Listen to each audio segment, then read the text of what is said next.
안녕하십니까, 신재현입니다. 이번 주엔 듣기에 관한 내용으로 강의를 시작하겠습니다.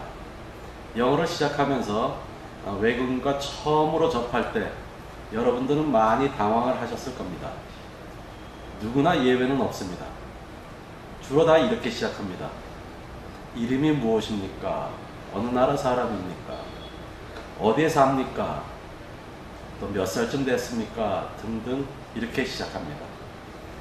익숙하지 않은 발음을 듣게 되고, 그러나 얼굴을 마주 대하고 눈빛 하나라도 놓치면 무슨 말인가 고민을 하게 됩니다. 그런 방법들이 익숙하게 되면 이젠 보지도 않고 전화 통화로 시작이 되며, 또 그렇게 함으로써 다른 도전이 시작됩니다. 도대체 무슨 말인지 이렇게 이어지는 것이 수업의 과정입니다. 오래전에 한국의 어느 대학생이 대학을 휴학하고 군대를 갔다가 제대를 하고, 어디서 알았는지 제 전화번호만을 가지고 제 집을 찾아왔습니다. 군대 생활의 용기가 묻어나는 행동을 보인 사람입니다. 영어를 배우고 싶어서 왔답니다. 그래서 전 읽기 연습을 계속 시키면서 가까운 대학교에 청강을 시켰습니다.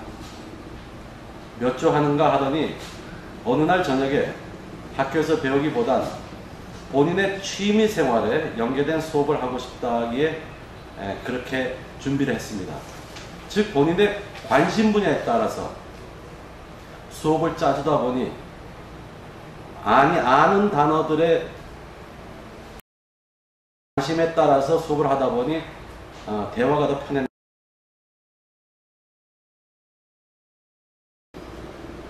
그리고 몇 주 후에 우연히 바라본 수업의 모습은 노트 없이 들으며 주제어 단어를 찾아가면서 수업을 하고, 그렇게 몇 주를 더 공부하는가 싶더니만 그 후에는 사전 없이 대화하는 모습을 보게 되었습니다. 그 학생의 수업을 보면서 많은 내용들을 알게 되었습니다. 지난번에 강의한 내용에 따라서 첫째로는 그 학생은 용기가 대단한 사람이었습니다.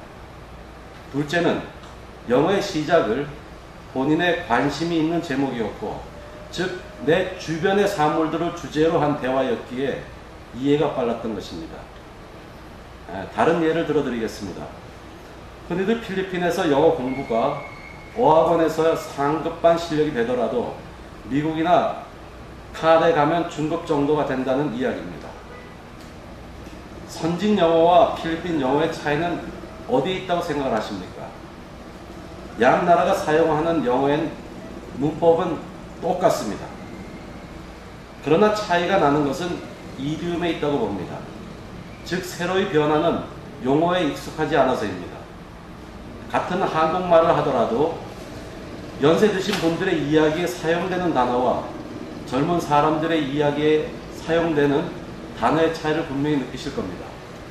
즉, 이디움은 그런 것입니다. 영화를 볼 때나 기타의 이야기를 들을 때 잘 안 들리는 부분이 분명히 있습니다. 저 또한 그러합니다.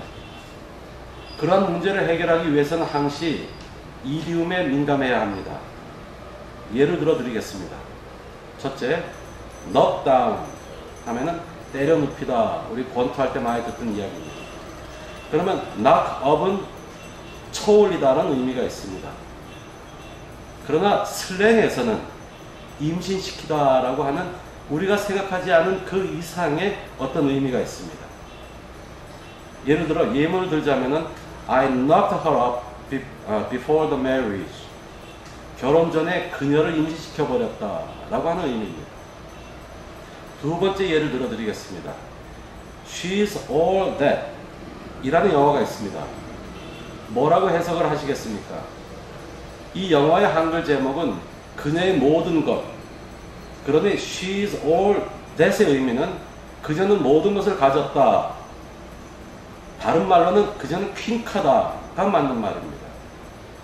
우리 따라 해보겠습니다. She's all that. 그녀는 퀸카다. 우리 세 번째 예문을 드리겠습니다. Fifth wheel. 다섯 번째 바퀴란 뜻입니다. 즉 쓸모없는 물건이나 사람을 뜻하는 표현으로 사용합니다. 실생활에서는 커플 사이에 꼽살이 낀 사람, 이런 사람을 표현할 때도 fifth wheel이라고 표현을 합니다. 그래서 예문을 들자면은 I don't want to be a fifth wheel. 즉, 난 꼽살이 끼고 싶지 않다. 우리가 지금 배웠던 게 그 전에 우리가 배워왔다가 좀 많이 생소하실 겁니다. 네 번째 예문 들어드리겠습니다. To get hitched. hitch라는 말은 원래 고리, 밧줄 등을 매다라는 뜻과 무언가를 확 끌어당기다, 낚아채다라는 동사입니다.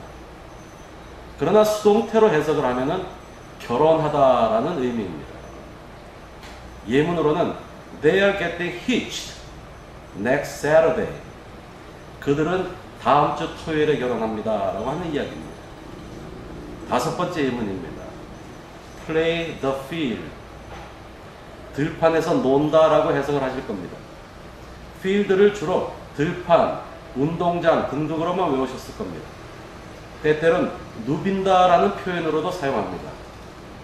영어에서는 때때로는 바람둥이를 표현할 때 play the field 라는 말을 사용합니다. 새로운 언어들이죠.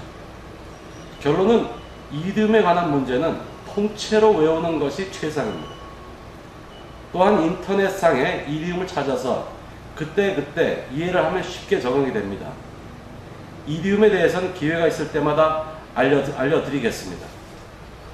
오늘의 강의를 요점 정리하자면 우리가 자주 실수하는 잘못된 습관들 중에 하나는 영어의 단어를 한국어로 해석된 딱 한 단어에 집착을 해서 우리가 이해했다는 것입니다.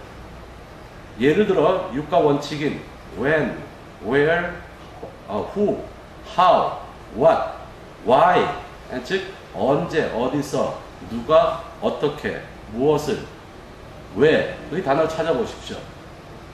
우리는 영어의 한 단어만 외웠고 그렇게 알고 있습니다.